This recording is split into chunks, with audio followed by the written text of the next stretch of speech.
आओ।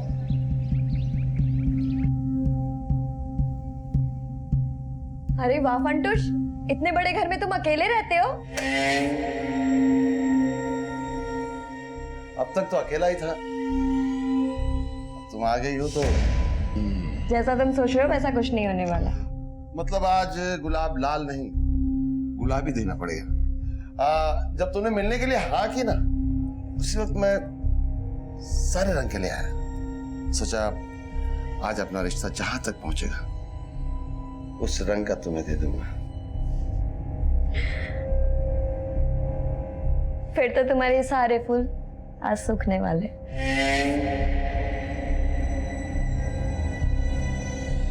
मैं अपने फूल सूखने नहीं देता।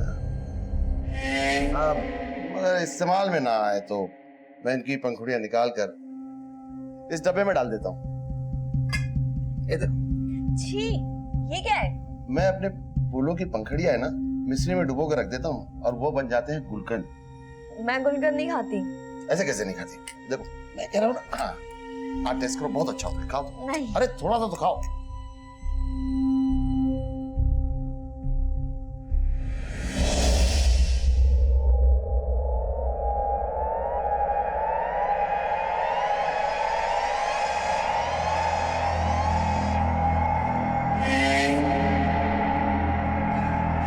करके की है। और वैसे तुम्हारे साथ में मेरा कोई भविष्य नहीं, इसीलिए मैं जा रही हूँ। आपकी बीवी आपको छोड़कर चलेगी, उसके क्या नाम बताया? जीवन। जीवन के पास चलेगी। तो इसको गायब करने का मकसद तो आपका भी हो सकता है, आपने कुछ किया हो। नहीं साहब, आप जैसा सोच रहे हो वैसा कुछ नहीं है। मुझे पक्का यकीन है जीवन ने गायब किया मीनाक्षी को। साहब आप प्लीज पता कीजिए ना मीनाक्षी के बारे में। ठीक है, मीनाक्षी और जीवन दोनों के फोन नंबर्स और जीवन का एड्रेस दीजिए, हम देखते हैं। ठीक है।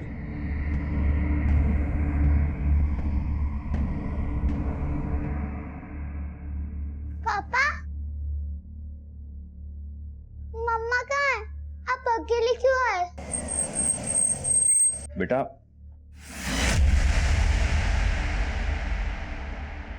बेटा मम्मा आ जाएंगी, तुम चिंता मत करो। पर कब? आ जाएंगी बेटा। सरला बहन उसको लेके जाओ। सर आप? पिनाकिन आया था हमारे पास। उसका कहना है कि उसकी बीवी मीनाक्षी तुम्हारे साथ रहती है और अब तुमने उसको गायब कर दिया। मैंने? अरे कैसी बात कर रहे हैं सर, मैं एक समाज सेवक हूं और आधा उधना जानता है कि पिनाकिन मीनाक्षी के साथ कैसे बर्ताव करता था। सर कोई 6 महीने पहले मीनाक्षी हमारे एनजीओ में आई थी।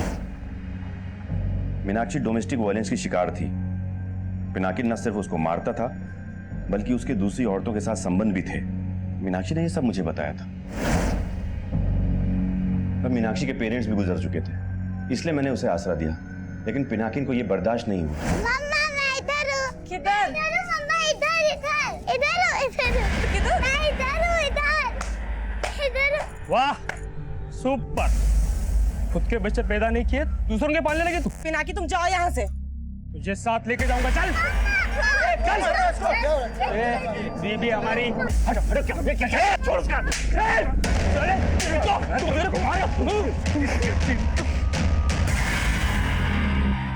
छोड़ूंगा नहीं तुम दोनों को।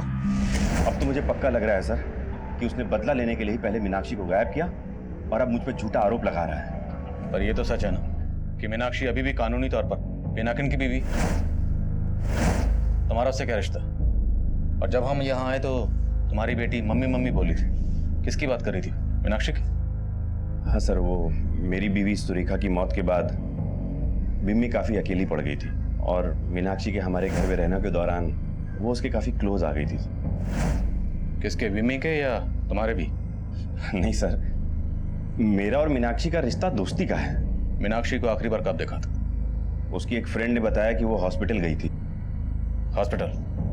वो मीनाक्षी को सर बैक पेन की प्रॉब्लम थी और मेदनी सिटी से उसका इलाज चल रहा था। मैं गया था सर हॉस्पिटल, लेकिन वहां उन लोगों ने बताया कि वो वहां पहुंची ही नहीं थी।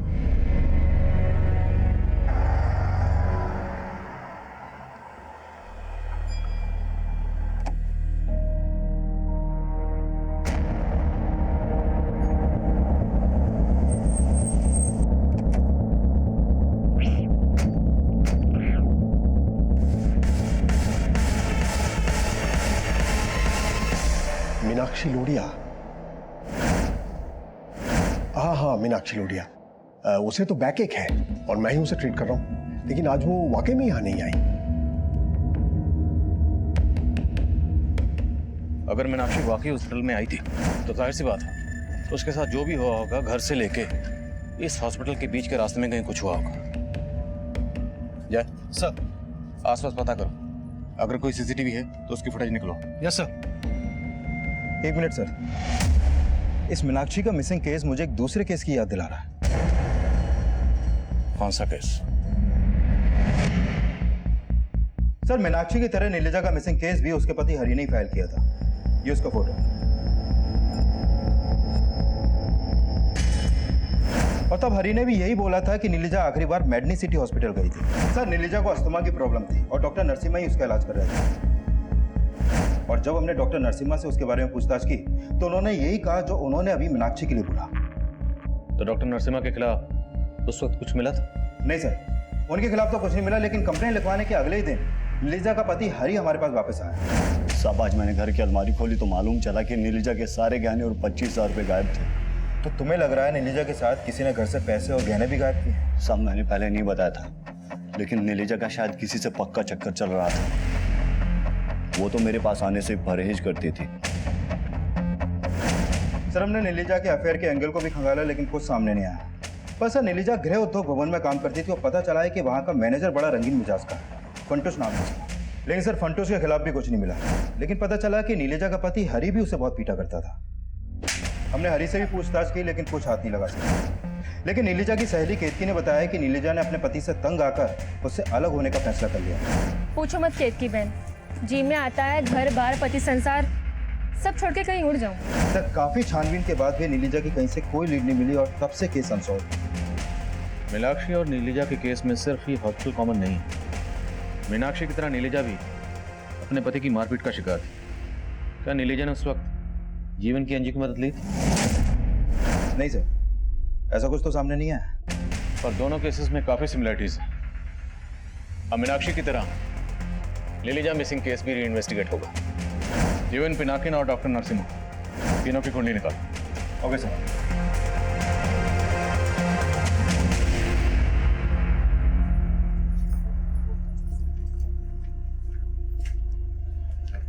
जिग्ना, अब सुन,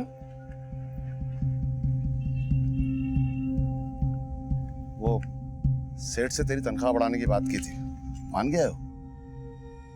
तू मेरी तनख्वाह क्यों बढ़वा रहा है इसका अंदाजा है मुझे। भला चाहता हूं मैं तेरा। इतनी छोटी उम्र में तेरा पति मर गया है, हमदर्द हूं मैं तेरा। हमदर्द बनके तूने कितनों को दर्द दिए हैं सब पता है मुझे।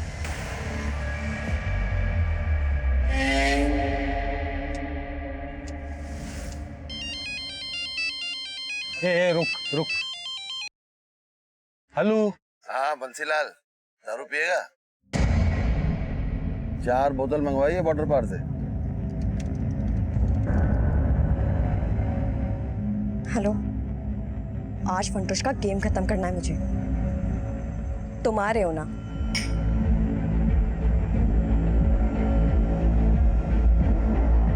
रोज ऐसे ही मजा दूंगा, दारू के अलावा तेरा और जुगाड़ करूंगा, लेकिन तुझे मेरा एक काम करना होगा।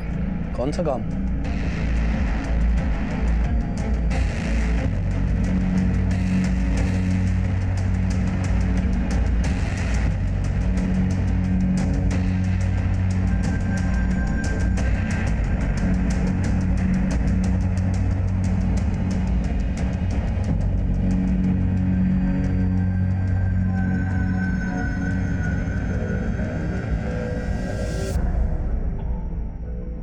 जाओ, मेरा नाम लेना। सर, मीनाक्षी का फोन मेडिनी सिटी हॉस्पिटल जाने वाले रास्ते पे ही बंद हुआ था और तब वहां पर पिनाकिन का फोन भी एक्टिव था। और पूछताछ में पता चला है कि पिनाकिन कल उसी हॉस्पिटल जाने वाले रास्ते पर मीनाक्षी के साथ देखा गया था। मीनाक्षी, तो क्यों मेरे पीछे आ रहा है? अब मैं तुम्हें भागने नहीं दूंगा मीनाक्षी। तू भागने नहीं देगा? सर, उन दोनों को वहां पर एक दुकानदार ने देखा था और मैंने उस दुकानदार से पूछताछ की। सर, पिनाकिन घर पर नहीं है, लेकिन वह प्रफुल्ल के लिए काम करता है, वो वहीं पर होगा। प्रफुल्ल सेठ, ये 15,000 का हिसाब ही नहीं मिल रहा है और वो संजय आजकल आजकल करके टाल देता है। इस संजय को बोल मुझसे आके मिले। ठीक है सर।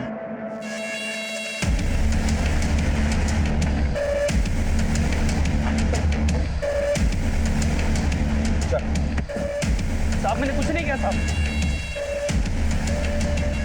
इसलिए तो अपनी बीवी की मिसिंग कंप्लेंट लिखवाने आया था, क्योंकि तो खुद उसे गायब करने में शामिल है। नहीं साहब, मानता हूँ कि कल मीनाक्षी को मेडिन सिटी के पास में मिला था। मिला था और तेरा झगड़ा भी हुआ था मीनाक्षी के साथ। साहब हमारे झगड़े की वजह है जीवन। मैं तो उसको रोजाना मिलके घर वापस लाने के लिए मनाता रहता हूँ, और कल भी मैं यही चाहता था। मीनाक्षी रुको! मीनाक्षी! तू जा रहा है या फिर मैं पुलिस को बुलाऊं? साहब मैंने मीनाक्षी को मेडिन सिटी जाते हुए देखा था। फिर मैंने सोचा कि उसका गुस्सा शांत होने के बाद मैं उससे दोबारा मिलूंगा। मीनाक्षी कभी कभी विमी को लेने स्कूल जाती थी। मैं वहां पर भी गया, देखा कि जीवन विमी को लेके जा रहा है। फिर मैं अपने काम पे चला गया साहब, लेकिन जब पता चला कि मीनाक्षी गायब हो गई तो मैं सीधा आपके पास चला आया। और मेडनी सिटी वाले बोल रहे हैं कि मीनाक्षी तो वहां गई नहीं। क्या कहानी बना रहा है? कहानी नहीं बना रहा हूँ साहब, मैंने खुद मीनाक्षी को हेतल के साथ देखा था, जो वहां पे नर्स का काम करती है। तो मेडनी सिटी की नर्सेस का नाम भी जानता है? पूरा उड़ना जानता है साहब हेतल को। मेडिन सिटी के लिए मोहल्ला क्लिनिक चलाती हूँ साहब। मैं झूठ नहीं बोल रहा हूँ साहब, आप चाहे तो हेतल से पूछ सकते हो।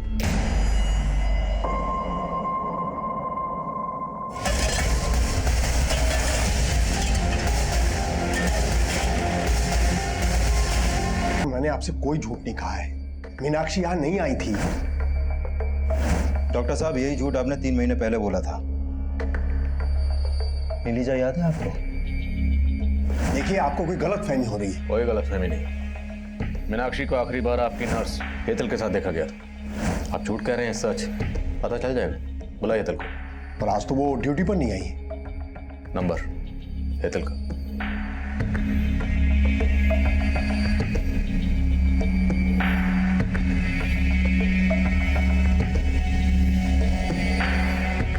सर नंबर बंद है हेतल का, मैं स्टाफ से पूछता हूँ।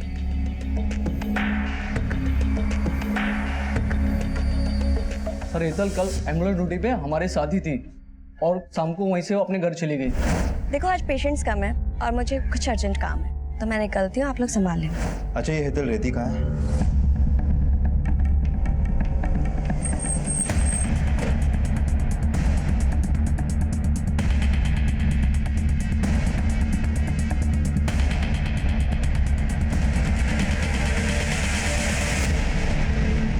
हाँ सर, हेतल को यहाँ काफी लोग जानते थे, क्योंकि वो मेडनी सिटी के लिए कई गरीब पेशेंट्स की मदद करती थी। पर मीनाक्षी के साथ।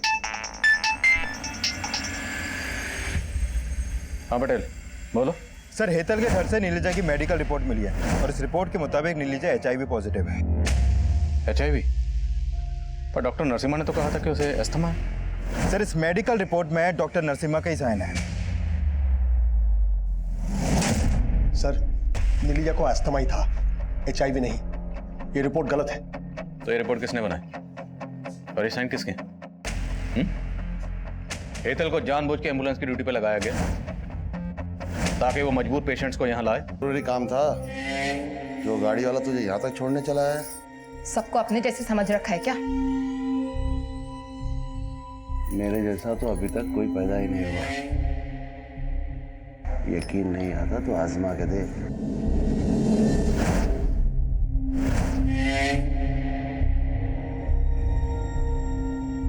अब मेरे गुलकंद को किसी दूसरे का इंतजार है। तू जो कर रही है एकदम सही कर रही है, किसी से डरने की जरूरत नहीं है। मैं तेरे साथ हूं। वो उस पर हाथ साफ करना चाहता था, इसलिए वो पैसे भी खिला रहा था उसके ससुर को। फंटूश है का? आज ड्यूटी पर नहीं आया वो।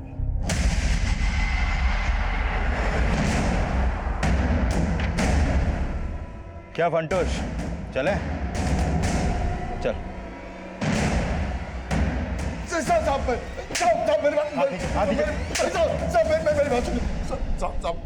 मैंने कुछ नहीं किया साहब, मैं जानता नहीं जिगना कहाँ है। उसका तो किसी और का चक्कर था साहब। झूठ मत बोल। झूठ काय को बोलूंगा साहब, आप उसके ससुर से पूछ लो। वो तो वही बोलेगा ना जो तूने उसे पढ़ाया होगा। साहब मैं इतना गया गुजरा नहीं हूँ कि उस फंटूश के लालच में अपनी बहू की इज्जत का सौदा कर दूंगा। जिग्ना को भी यही गलतफहमी हो गई थी। देखो अगर झूठ बोला तो? नहीं साहब, झूठ नहीं बोल रहा हूँ। सच तो यह है कि जिग्ना बहुत बदल गई थी। जरूर कोई था उसकी जिंदगी में जिससे वो मिलने जाती थी। सर फंटोश और बंसीलाल दोनों यही बोल रहे हैं कि जिग्ना का किसी के साथ अफेयर था। हाँ सर। सर कहीं इस जिग्ना के गायब होने का भी नीलिजा और मीनाक्षी से कोई कनेक्शन तो नहीं है? अभी तक हम यही मानकर चल रहे थे कि इन दोनों को गायब करने के पीछे हेतल का हाथ होगा। सर फंटूश के मोबाइल में हेतल का एक वीडियो मिला है। साहब मैं मानता हूँ साहब कि मैं हेतल को ब्लैकमेल कर रहा था साहब। मैं गुलकंद नहीं खाती। ऐसे कैसे नहीं खाती? देखो कह रहा हूँ ना, हाँ आप टेस्ट करो, बहुत अच्छा होता है, खाओ। नहीं। अरे थोड़ा सा तो खाओ।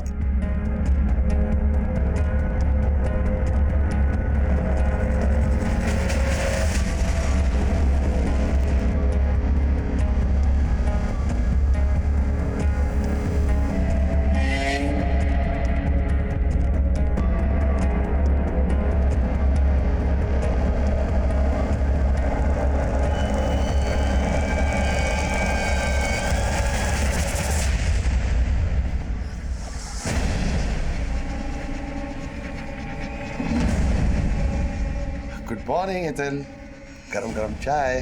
फंटूश तुमने बिल्कुल भी ठीक नहीं किया। जो कुछ भी हुआ है हम दोनों की मर्जी से हुआ है। हाँ। अरे ये देखो ये फूल देखो, ये हम दोनों ने मिलके सजाया था। अब हमारा रिश्ता इतना पक्का हो गया कि अब ना तुम्हें गुलाब देने की जरूरत पड़ेगी और ना गुलकंद की नानी। लेकिन ना उसको गायब करने में मेरा हाथ है और ना ही जिग्ना को साहब। तूने सिर्फ इन दोनों को नहीं, नीलिजा और मीनाक्षी को भी गायब किया। नहीं साहब, मैंने कुछ नहीं किया साहब। सर जिग्ना का फोन महसाना में एक्टिव हुआ है।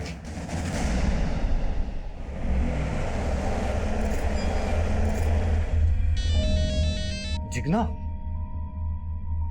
जिग्ना कहाँ है तू? बापू अब मैं विधवा नहीं रही, मैंने लगन कर लिया है। लगन कर लिया? कमीनी किसके साथ मुंह काला किया? तेरे चक्कर में कितना बवाल हो गया इधर, मालूम है ना? हेलो बापू, बापू आपकी आवाज नहीं आ रही है, यहाँ बहुत शोर हो रहा है। मैं आपसे बाद में बात करती हूँ।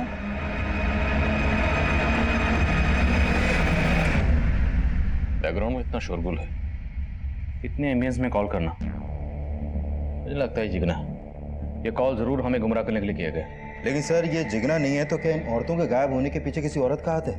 और माना फंटूश ने हेतल को ब्लैकमेल किया, लेकिन उसने ये नहीं कबूला कि उसने हेतल को मारा। कहीं ये हेतल तो नहीं? नहीं बेटे, ये कॉल हेतल ने नहीं किया। लेकिन अब सवाल ये है कि अगर ये कॉल हेतल ने नहीं किया तो फिर ये औरत कौन है? सर अगर ये हेतल नहीं है तो एक औरत है जिस पर मुझे शक है। कौन? केतकी। सर ये केतकी मीनाक्षी, नीलिजा और जिग्ना के काफी करीब है और इन तीनों औरतों के गायब होने के पीछे वो लगातार इनका पर्सनल एंगल जोड़ रही है। केतकी या नीलिजा तुमसे अपना हर दुख दर्द बांटती थी, शायद उसने अपनी बीमारी के बारे में भी तुम्हें कुछ बताया? नहीं सर, लेकिन ये सच है कि वो अपने पति से बहुत तंग आ गई थी। हो सकता है उसके पति ने उसे मारा हो।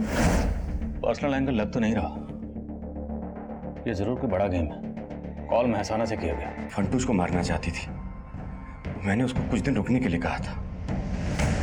तुम मर्द हो इसलिए बोल रहे हो, मालूम है उसने इज्जत लूटी है मेरी।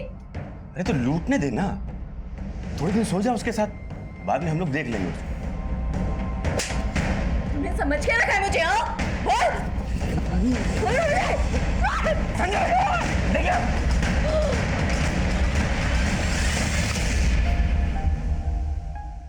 जिग्ना के पीछे तो पहले से पड़ा था। हाँ सर। अरे जिग्ना कहाँ जा रही हो? आओ हम छोड़ देते तुमको। जी। छोड़ो मुझे, छोड़ो।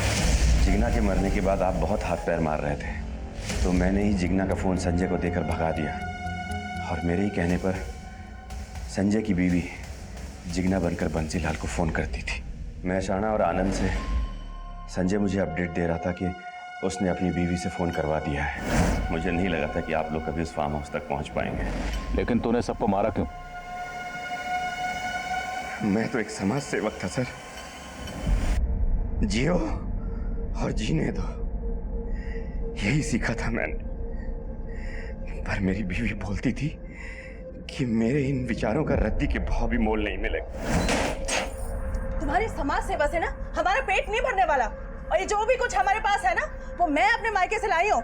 तुमने तो सगाई पे भी अंगूठी चांदी की पहनाई थी। सुरेखा, तुम मुझे हमेशा ना यही ताने मत दिया करो। अरे क्यों ना मारूं, है क्या तुम्हारे पास? मैं कह रहा हूँ शांत हो जाओ, एक शब्द भी और नहीं सुन सकता मैं। अरे क्यों चुप हो जाओ, औकात क्या है तुम्हारी? मैं कह रहा हूँ चुप हो जाओ सुरेखा। उसकी चिक चिक से तंग आकर एक दिन गुस्से में मैंने उसे मार दिया। एक समाज सेवक खूनी बन गया था सर, इसलिए क्योंकि वो अपनी बीवी के लिए सोना नहीं खरीद पाया। उसके पास ज्यादा पैसे नहीं है। तो उसको बोलना कि गहने लेके आ जाए। मीनाक्षी जब मुझसे हेल्प मांगने आई तो मैंने पता किया कि उसके नाम पे काफी जायदाद है। मैं उसे अपने घर में शरण देकर उसकी जायदाद हड़पना चाहता था। जिग्ना मेरे एनजीओ में आई थी तो प्रफुल्ल ने कहा कि अगर मैं उसे जिग्ना की जमीन बिकवा दूं तो वो डील का 2% मुझे देगा। इसलिए मैं जिग्ना का ब्रेन वॉश करना शुरू कर दिया था। जीवन सोलंकी के इस बदलाव को उसके आसपास के मौजूद लोगों में से किसी ने कभी महसूस ही नहीं किया। लेकिन जब भी हम इस तरह के लोगों से मिलते हैं तो उनके हाव भाव में, उनकी बातों में किसी न किसी जुर्म की दस्तक जरूर छुपी होती है, लेकिन उस दस्तक की तरफ कभी गौर ही नहीं किया जाता। रोजाना कई जाने अनजाने लोगों से हमारा परिचय होता है, लेकिन किससे कितना परिचय बढ़ाया जाए, किससे कितनी दोस्ती बढ़ाई जाए, किससे कितना सुख दुख बांटा जाए, इसे लेकर हमेशा सतर्क रहना चाहिए, क्योंकि अक्सर अच्छी छवि वाले लोगों का असली परिचय उतना ही चौंकाने वाला होता है। अब मैं आदिल खान आपसे इजाजत लेता हूँ। आपसे फिर मुलाकात होगी एक और नए केस के साथ। तब तक देखते रहिए क्राइम पेट्रोल दस्तक। मकसद बताना नहीं, बचाना है।